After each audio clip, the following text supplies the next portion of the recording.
Good evening, everyone, and welcome to the Brian Crombie Radio Hour on Saga 960. I got a really interesting person and story to introduce you today. I think lots of us have got this dream. I actually had the dream of retiring or semi-retiring to Niagara and opening up a winery.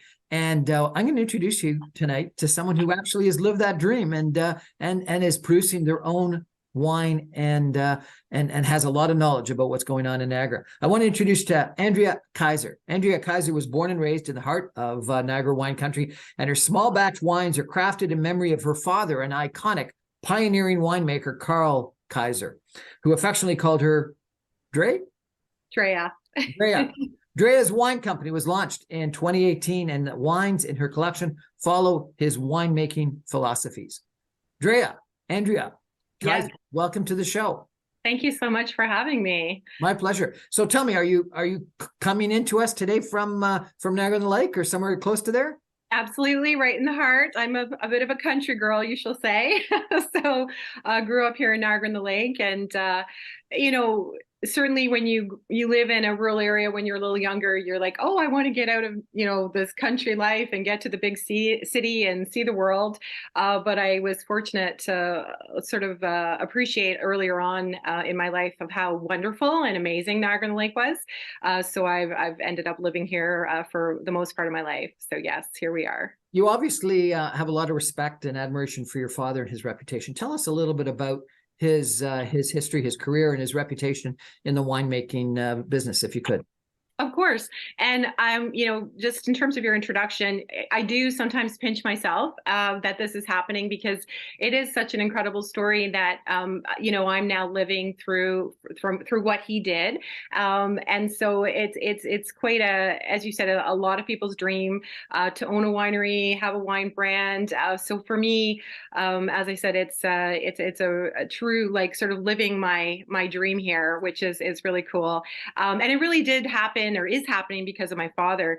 And it's interesting when I think back to the early days of when, so for those of you who may not know, so my dad, Carl Kaiser, was one of the founders of Inniskillen Wine. So he founded Inniskillen Winery in the mid-70s with his partner, Donald Zeraldo. And of course, at that time, everyone thought they were crazy. How on earth are you going to grow premium vinifera grapes in Ontario?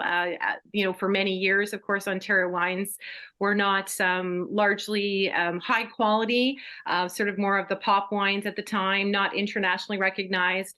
Also, from an international perspective, how on earth could you grow wines or grapes in Canada? Like, it's too cold up there. It's insane to think about.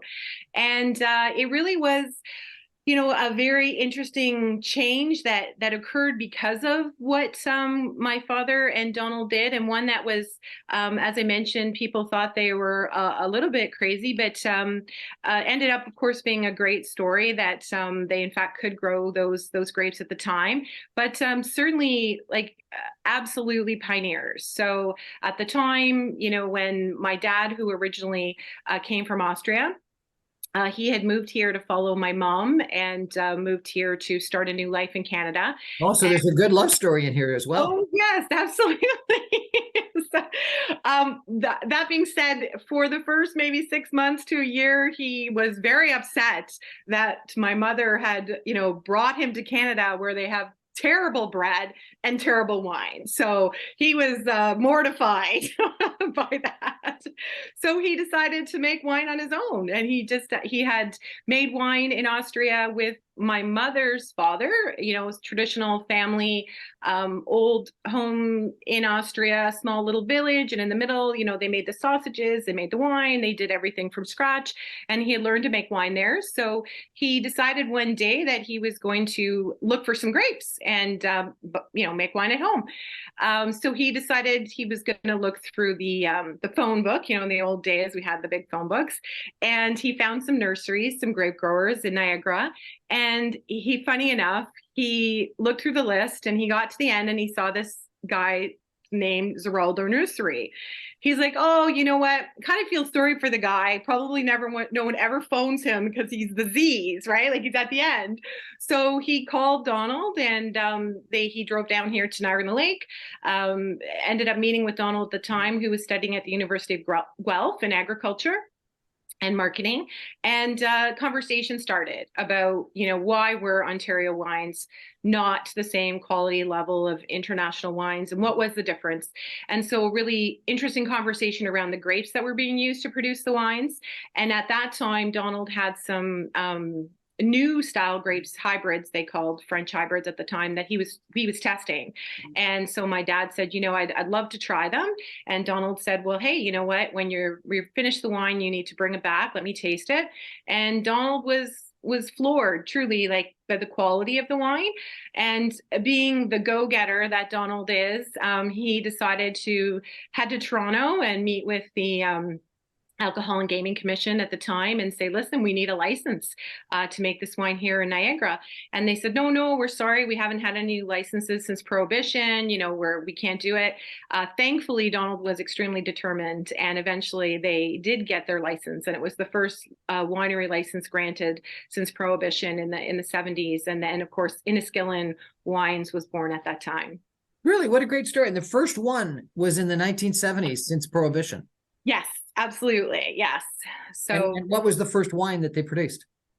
So I would have to guess probably a Marshall Foch, if memory serves me correctly. So there's a variety of grapes. If you've maybe heard of Bac Noir as a French hybrid, Marshall Foch at that time was pretty popular. Seyval Blanc. You don't see them too much in the marketplace anymore because they've been sort of outshone by what we make wines from, like traditional classic varieties like Chardonnay, Pinot Noir, Riesling, Cabernet. But the French hybrids make very good wines, and they're very winter hardy. So they were a good start to sort of testing what could be grown here. Lots of hybrids in the sort of Finger Lakes area still grown there, out in Nova Scotia, with the weather being a little bit more hardy, wintry out there on a regular basis. They do a lot of hybrids in Quebec as well. And they were developed years ago in France as sort of a test on how they could produce more winter hardy grapes. But then since then, we've evolved over to the vinifera varieties for the most part. Fantastic. We're chatting tonight with Drea Kaiser, who has got a great story, both of her own history in the wine business as well as her father's history in the wine business. We're going to take a break for some messages. We'll be back in 2 minutes with Drea Kaiser. Stay with us, everybody. Fascinating story.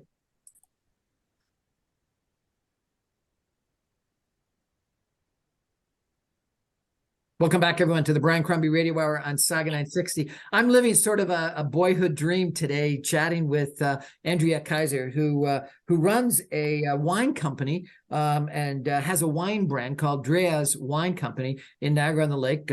She's followed in the footsteps of her famous father, who was one of the pioneers of Inniskillin wine. We've just heard the story about how Inniskillin got going with the first license in Ontario for a winery in 1970 since Prohibition. Fascinating. Drea, tell us a little bit about the history of what happened post that first wine license, if you could. There's things like the VQA that I understand was a critically important designation. I understand that there was some vines brought in that were critical, and that I understand also that there's a lot of blends that are produced in Niagara where foreign wines are blended with Canadian wines. Tell us a little bit about all that sort of story of the development of Niagara wines, if you could. Absolutely. It's a really, it's funny growing up in the story and the industry. For us, a lot of it was dinner table talk. So at the time, I didn't really appreciate what was happening in the industry and the changes that were evolving, which, in retrospect, when we look back, we're pretty critical to where we are today and how we got here. So you mentioned VQA, so a really big deal. So that really came about with the conversation about Donald and my father wanting to enter wines into international competitions to be able to export them overseas to other countries. And if you don't have an appellation system, which is what VQA is, so Vintners Quality Alliance, basically designates that the grapes are actually grown here in Niagara. So it says that it's 100% Canadian product.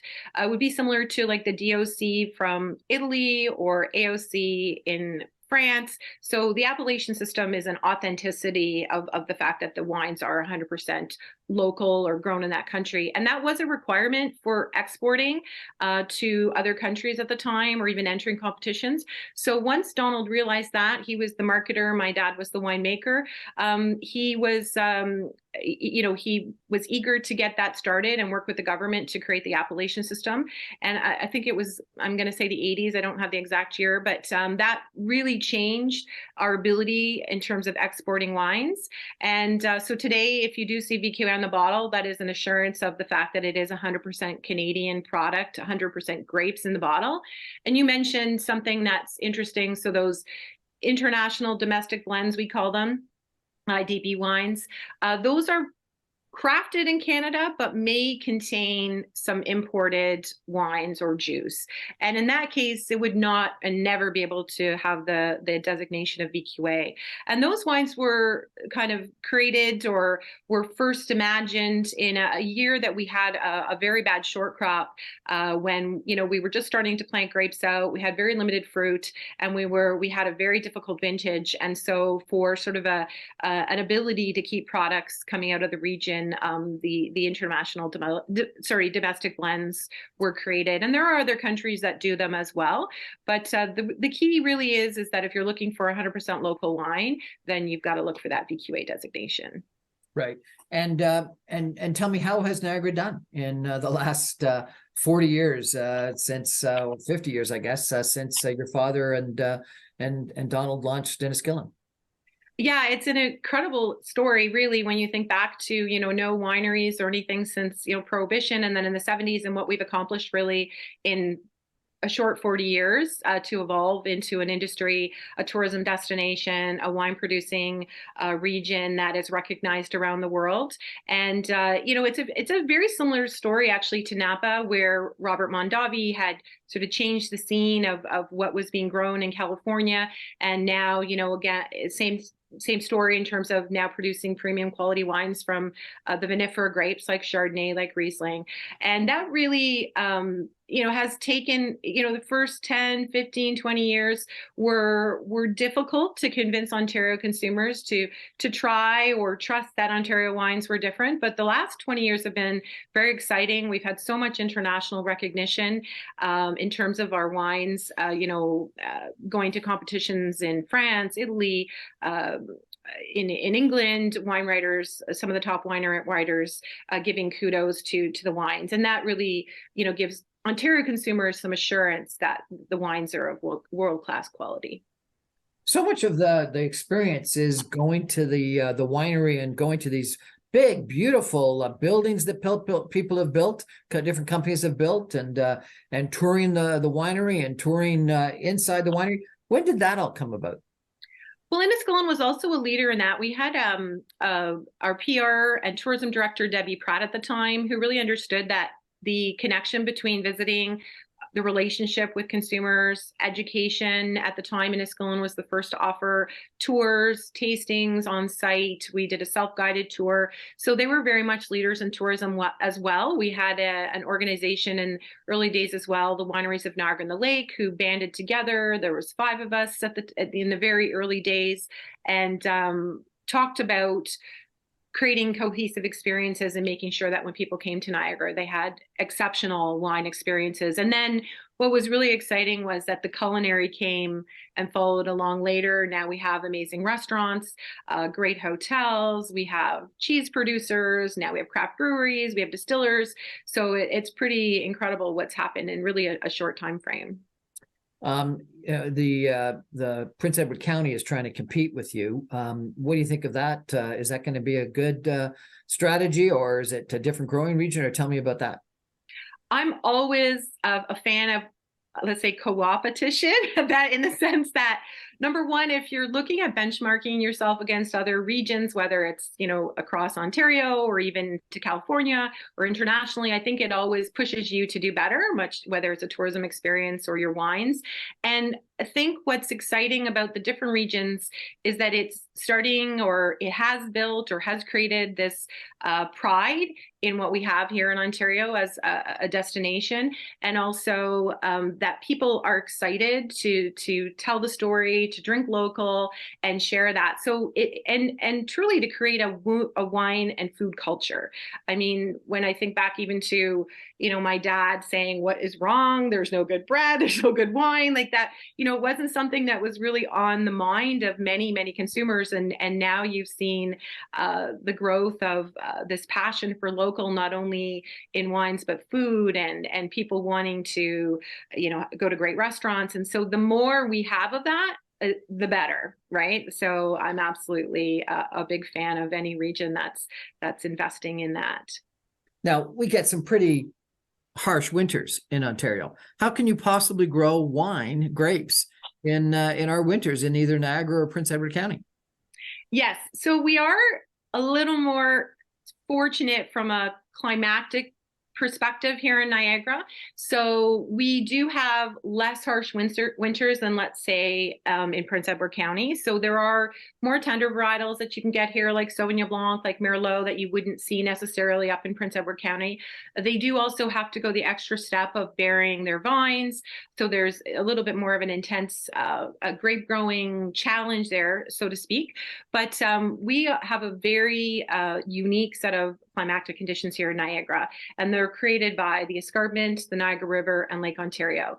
And we have this little band of area from the escarpment, which used to be the sort of edge of Lake Iroquois, and then the soils that you come down to Lake Ontario is the original lake bed of Lake Iroquois, where we have all these great minerals and soils that have been left from ages ago. And so this little specialty crop area is very unique to the rest of the province. And so we are very fortunate that we don't get temperatures generally below, which is where you start to get into trouble, below -16 is where you can get to -20 vine damage. And we've only had that a few times. And now we have some new mechanisms, for example, our wind machines that invert the warm air back to the ground on colder nights. So we are very cautious of that, but it might only happen like every third year, maybe 2 or 3 nights in Niagara, but Prince Edward County would have sort of more often those kind of circumstances, and they do actually bury their vines during the winter. Bury them in soil or in burlap? Yeah, like they bury them up and they create like mounds over top so that they are protected and insulated through the winter, and that they don't lose the vines. You don't do that in Niagara? We do not, no. And what are these wind machines? I've never heard of this before. Yeah, so we have wind machines. They do a couple of great things for us. So they look like they're a little smaller, obviously, than wind machines that produce electricity, but or power. But what they do is you turn them on when the temperatures are cold, and then the airflow is pushed down to the root of the vine, so that the warmer temperatures that would normally rise are pushed down. And then in the spring, we also use them, like sometimes if there's a cool evening or cold snap, that if the buds, we want to protect them, we'll turn the machines on. And then sometimes in the fall, we might put them on a few evenings if we want to extend the growing season and get a little more ripeness. So we might run the machines, 8, 10 times a year, and just really dependent on Mother Nature, whether we use them in the spring, fall, or in the winter. How does the escarpment help? Well, what happens is you have the warm airflows coming off the lake, and then instead of continuing on and leaving us, the escarpment pushes it down and pushes it back into the Niagara Lake area. And then we have these sort of warming effect that would otherwise not exist. So even when, I live in Queenston, just at the base of the escarpment, and, if I'm driving up to the falls to head up there for a little errand on a wintry day, it's incredible. Just, I can be here, there's no snow, and then I head up to the falls, and, it's a big snow bank. So it's quite amazing to see that. Really, that's interesting. And Lake Ontario, what does that do? Produce more water, more rain? Warm air. Yeah. So the warm currents come off the lake. And so that helps as well. Fantastic. We had a great story. And now tell us a little bit about how you got into the wine business. I understand that your father was there, but when did you decide to launch your own winery? So I was back so 10 years I ran a restaurant, a family restaurant. And then I decided I wanted to get back into the industry. And I worked at a local winery, Rife Estate Winery, for the last 18, 19 years. And it was because by that time Enniskillen had sold, and I had always worked, within our family business, and was attracted to working for a pioneering family winery at the time, and have been working with Klaus Reif, whose uncle actually was one of the original growers for my dad. So they are very committed to VQA wines, and just around the corner from where I grew up.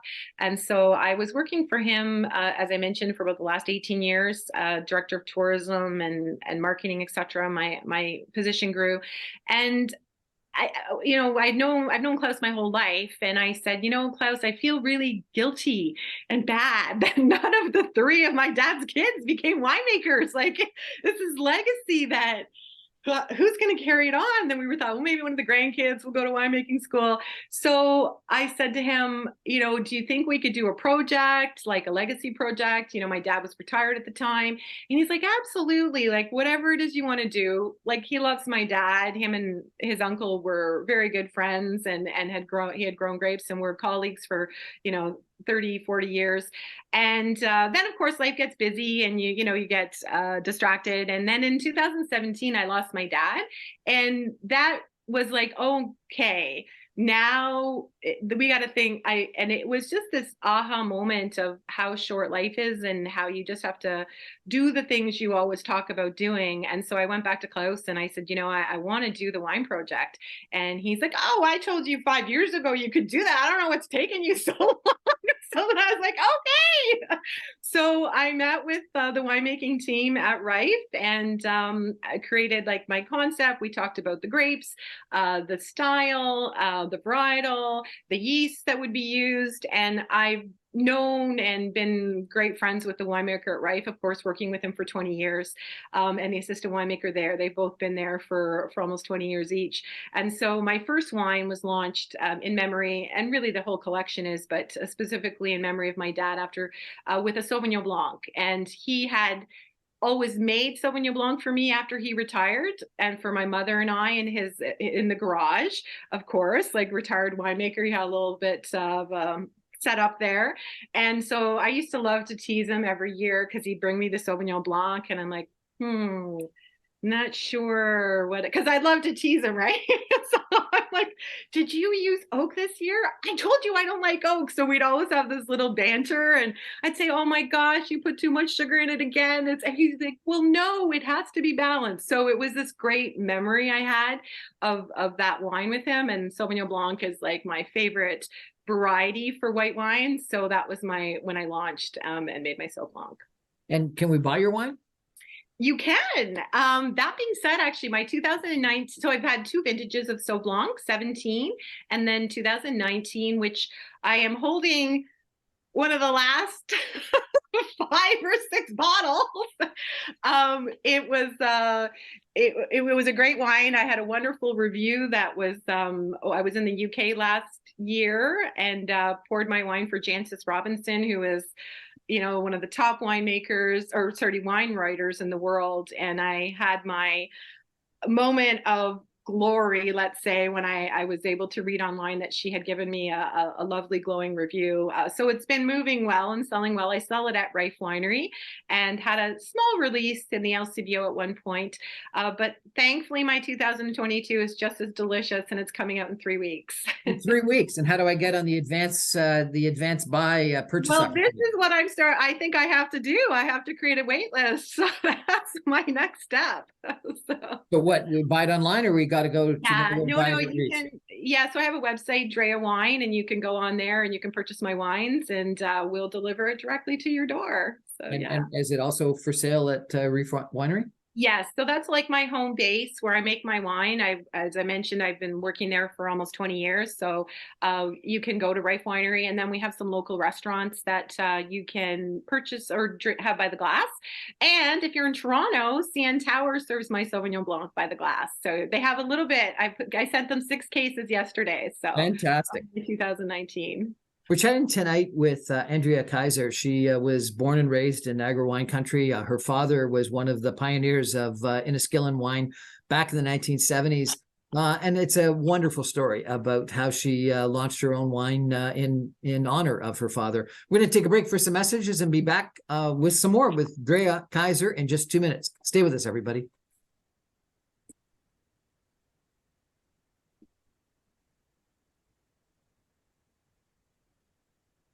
Welcome back, everyone, to the Brian Crombie Radio Hour on Saga 960. I'm chatting tonight with Drea Kaiser, Drea for short, a pet name that her father called her.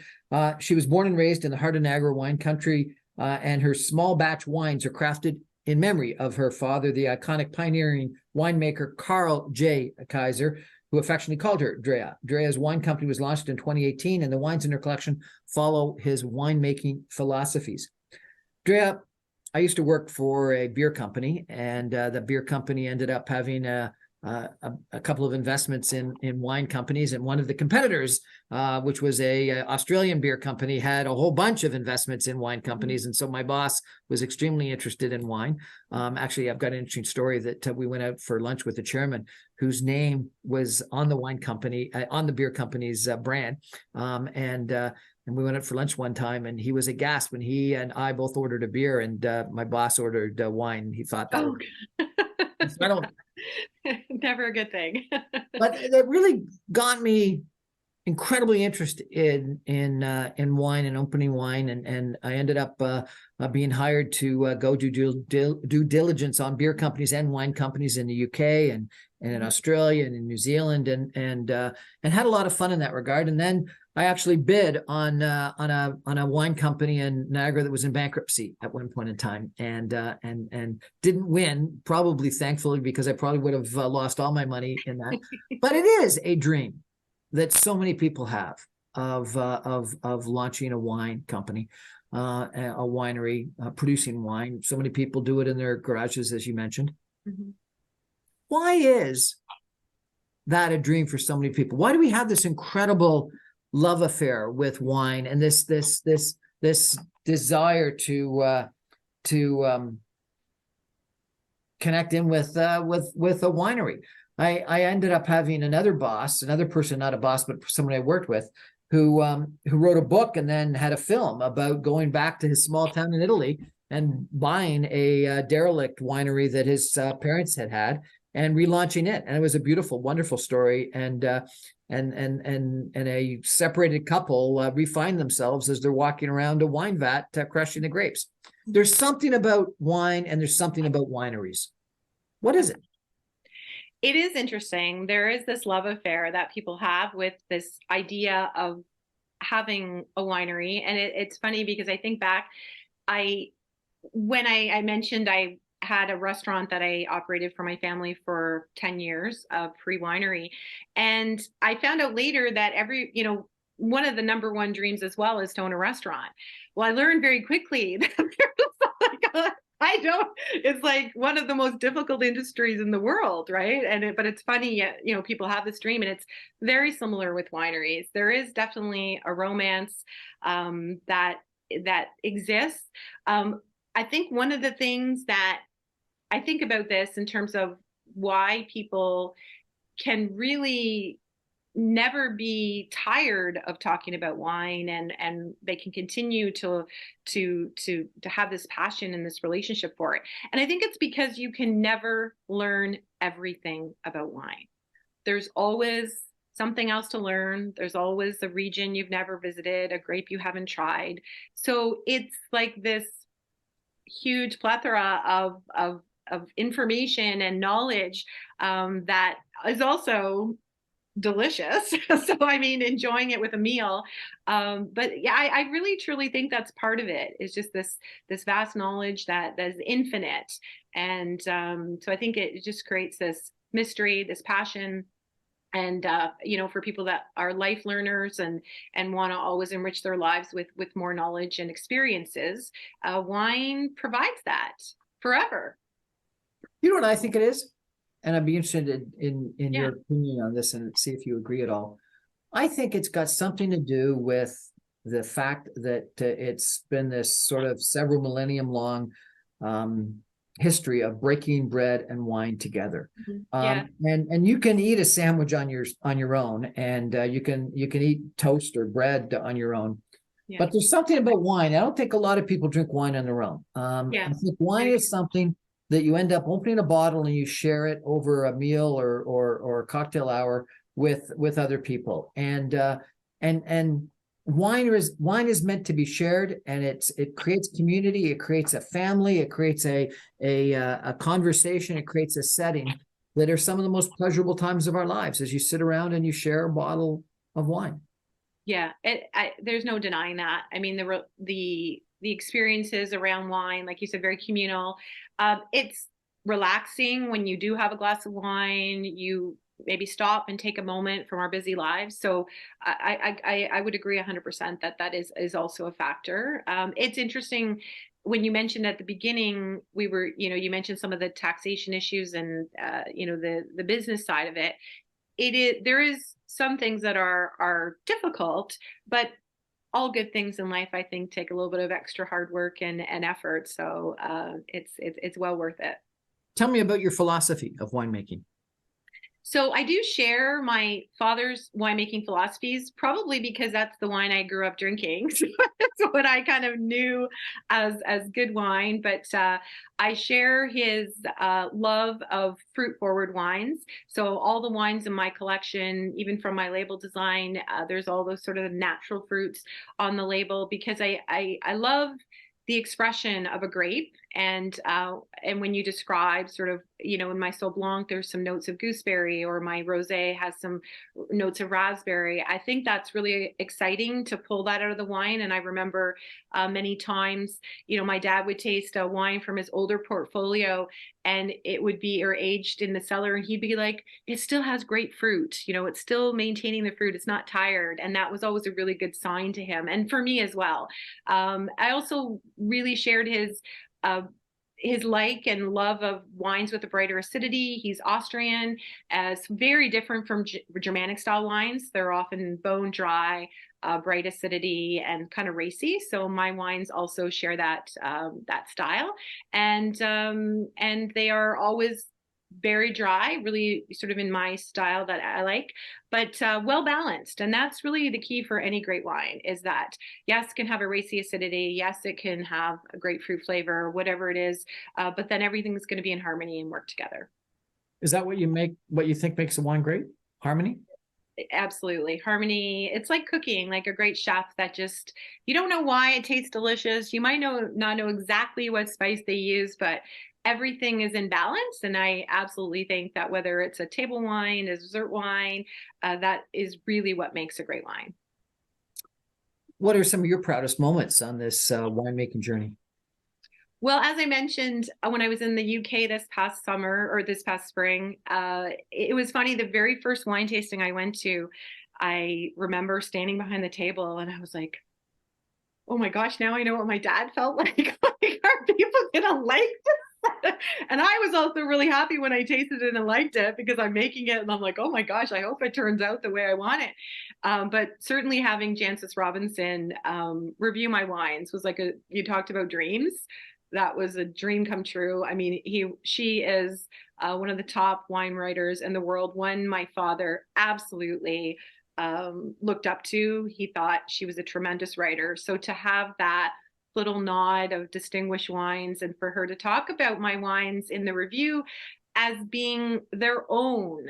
So she mentioned in my review that it was not a copy of anybody else's wine, and that meant a lot to me. So that was a very amazing moment for me.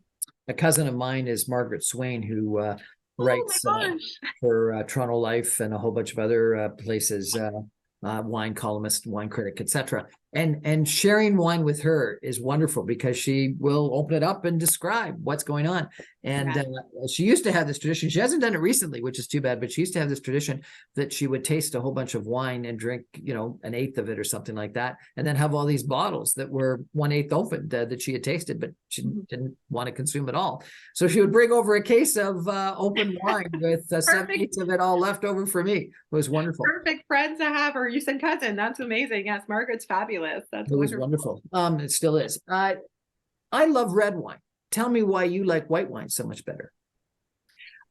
I think for me, I grew up, we drank a lot of white wines in the early days with the wine region in Ontario, not so heavy into like, or not a lot of heavy reds because it is a cool climate. So I think I tend to navigate my palate towards what we would call cool climate wines. So if I am drinking a red, it might be like a finer, more delicate red, like a Pinot Noir or Gamay Noir. But it really is just personal preference. I mean, and it's funny working in the industry, people would always come in working at Enniskillen in the early days and Rife over the last 15, 20 years.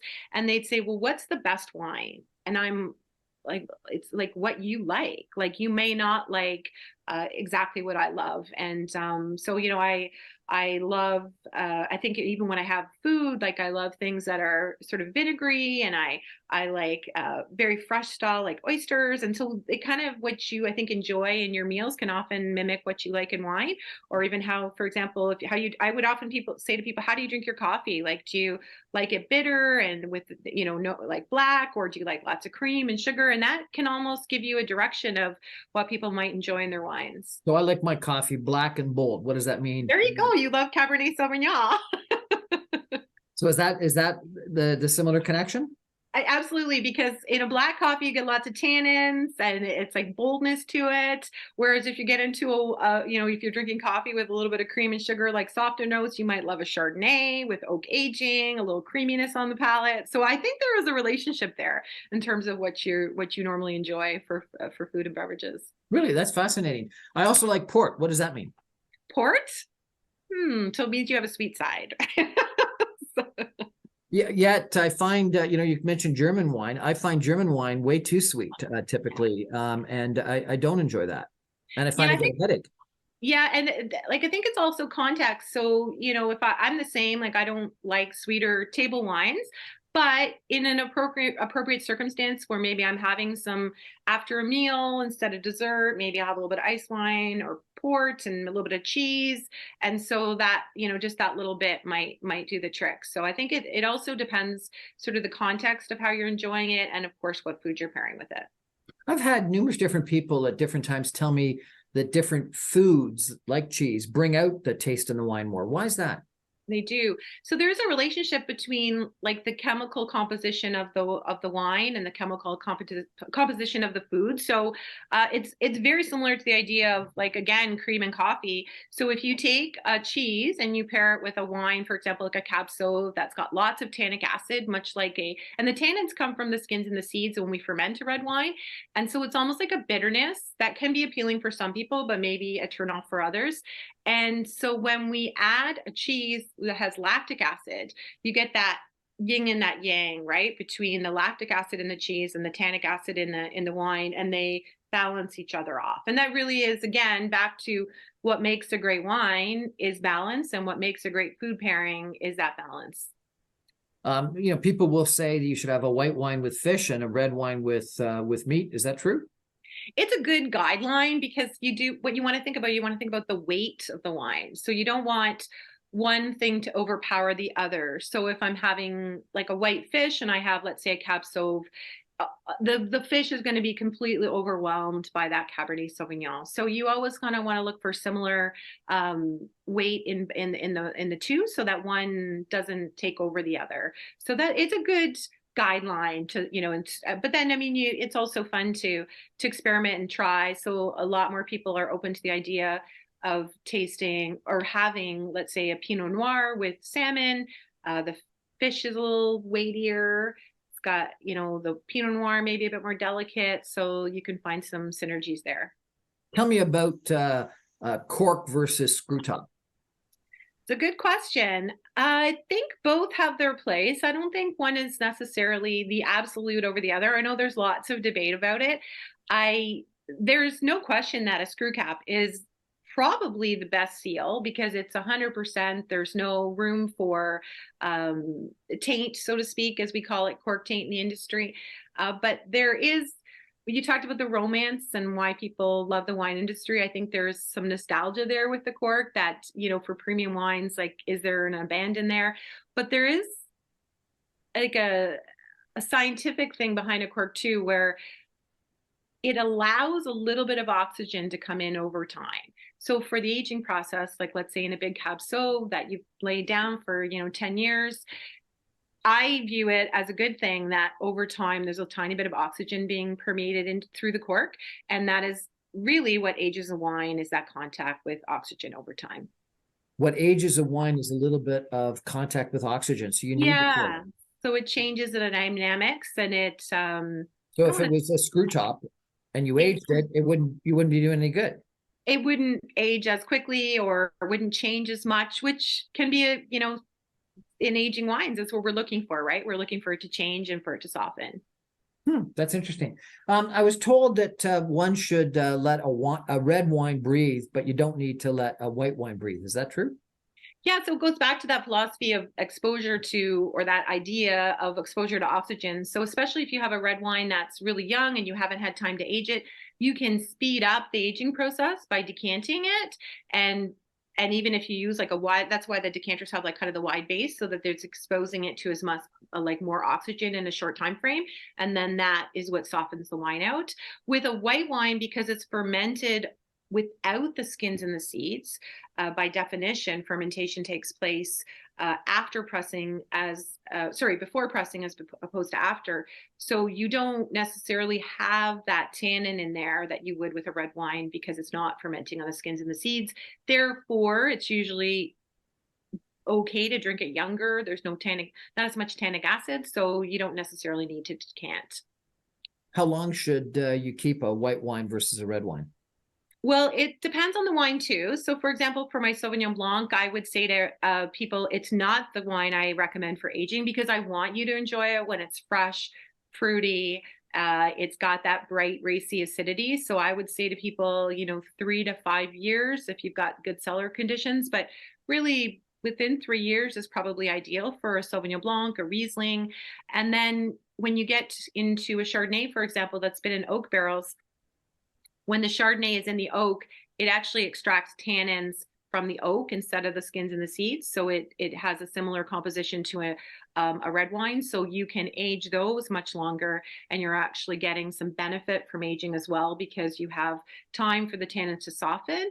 And then the other thing that happens is when you're aging a wine in oak, you're bringing in the oak flavors, and you have the two, sort of the oak and the fruit separate. But what happens over time is it kind of comes together, and that's the improvement by the aging process. So it's really dependent on the wine. And a red wine, a Cabernet Sauvignon, how long you should age it? If it's like aged for, let's say, anywhere from a year to 2 years in oak, you definitely want to give it like a good 3 to 5 years before you might start drinking it. And then for some of the bigger cabs, like if you're getting a premium Cabernet, you might even need to age it from 5 to 7 years. Hockey players and golfers and people like that seem to think that they know something about wine and have launched brands. Is that a good idea or a bad idea? To your point, I think so many people have this dream of owning a winery, so it's hard to fault anybody for wanting to have a winery. So I do understand the attraction, and certainly what's great about a lot of these brands is they are making great wines. And like I mentioned to you with Prince Edward County, at the end of the day, if everyone's kind of heading in the right direction with high quality wines and great products or great tourism experiences, it benefits us all. We're chatting tonight with Drea Kaiser, who has launched her own wine company in honor of her father. It's called Drea Wine, Drea's Wine Company. And her father, Carl J. Kaiser, was one of the pioneers in the wine industry in Niagara, launching Inniskillen back in the 1970s. We're going to take a final break and come back in just 2 minutes with Drea, chatting a little bit about her entrepreneurial experience and whether that's a good idea or a bad one, and what some of the things to be wary of. Stay with us, everybody.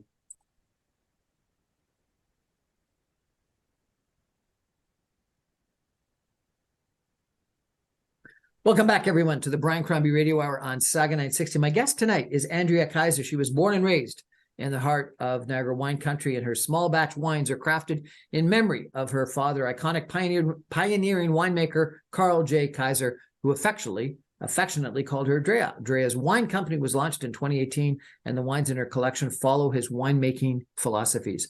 Drea, if people want to buy your wine, is there a website they should go to? Yes, so Drea Wine is my website, and you also can read a little bit more about the history and story behind my wines, but you can definitely purchase as well. And you're launching your next batch in a couple of weeks. Yeah, so my Sauvignon Blanc 2022 is in bottle. We're just waiting labels. And then I also have a very exciting new project, new wine coming out this year, which you are the first to hear publicly. I have a sparkling wine coming out in June, which will be a Blanc de Blanc traditional method at only 20 cases, though. Very, very, very, very small batch. Awesome. Sounds exciting. And you can also buy your wine at Rife Winery in Niagara. Is that correct? Yes, correct. Yeah. Excellent. So, you ran a restaurant, you worked for 20 years for another winery, and then you decide to launch an entrepreneurial venture. Mm-hmm. Is that a good idea or a crazy idea? Scary. I've done it in baby steps too, which always helps. So, yeah, I mean, it's, when you think back to my dad, I mean, he came over here from Austria. He had 3 young kids, and he was doing his PhD at Brock University at the time that he opened the winery, and he left those studies to open Enniskillen with Donald. I mean, that was a big step. Like for him, I mean, I'm fortunate. I do it in conjunction with my other parts of my career. So I do business and wine consulting for other wineries, and then I also have my wine. But absolutely, it is scary to start your own business and to sort of jump off that ledge, right? But it is so and can be so rewarding when you have your own thing in your life, your business that you love and that you're passionate about. So I think in the end, the rewarding part of it overwhelms that fear. And once you step off the ledge, it's you just do it. So I told you I bid on a wine company that was in bankruptcy. Yes. I think you know the company. And I've always dreamt of that. What do you think? Should I go to Niagara and try to buy a winery, or way too expensive, and then maybe go to Prince Edward County and there's my future? Is it a good idea or just crazy and stupid? Well, if you're going to buy a winery with property, then I would suggest that just don't plan on making money for a while. But if it's going to make you happy, it certainly is a very much front end loaded in terms of investing, because the farmlands are so expensive, and certainly there's certain areas that are more expensive than others. But definitely not a bad idea. It's a great lifestyle. I love to be able to travel the world and pour my wines and share my stories. For me, to share the stories about my wines and then that extra layer about my dad are it's one of the most rewarding things in my life. So I can't say that I would never recommend someone not do it. And if we ended up going out for dinner and having wine, yes, and your wine wasn't there, what would you order? You don't have to give me a brand. You can tell me a type. It would be sparkling. Absolutely. Sparkling. I'm a big sparkling wine fan, which is why I had to add a sparkling to my collection this year. So really, that's interesting. I don't have sparkling wine, and so not a champagne, but a sparkling. Oh yeah, champagnes, prosecco, sparkling, whatever. I love any kind of sparkling, but that or a Sauv Blanc sort of would my go-to. Yeah, for sure. And so what would we have as an entree? Would we have a fish or a pasta or what? Oysters. Oysters. Yes, very good with sparkling or Sauvignon Blanc. Very good pairing between the fresh oysters, on the half shell, and the bright acidity of the wines. Well, I've got a great story to tell you about oysters sometime, but it's not appropriate to say on the radio. Okay. I won't be able to tell you, but I interviewed a gentleman about oysters at one point in time, and I think oysters are spectacular. There you go. And with a great sparkling or Sauv Blanc, even better. Oysters, Sauvignon Blanc, and or sparkling wine. Sounds fantastic. Andrea, remind us, where can people go if they're interested in checking you out, checking out your wine, and maybe ordering some? They can go to Drea Wine. They can come to Rife Estate Winery in Niagara-on-the-Lake and taste my wines there. Or if they're in Toronto, they can go to the CN Tower and taste my last of my 2019 vintage. And then there's a couple of local restaurants here in Niagara who also have my wine. Thank you so much for joining us tonight and telling us a little bit about your wine story and about your father, and about your wine. We're going to have to check it out sometime. Thank you so much. Real pleasure a pleasure to be here. Thank you. That's our show for tonight, everybody. I remind you, I'm on every Monday through Friday at 6 o'clock on 960 AM. You can stream me online, even from Niagara-on-the-Lake, or or wherever you are in different wine countries at www.saga960am.ca. All of my podcasts and website and video casts are on my website, briancrombie.com, on Facebook, Instagram, YouTube, and LinkedIn, and my podcasts are on all those different places where podcasts are available. Thanks for joining us, Drea Kaiser. Real pleasure meeting you. Thank you again. So nice to meet you too.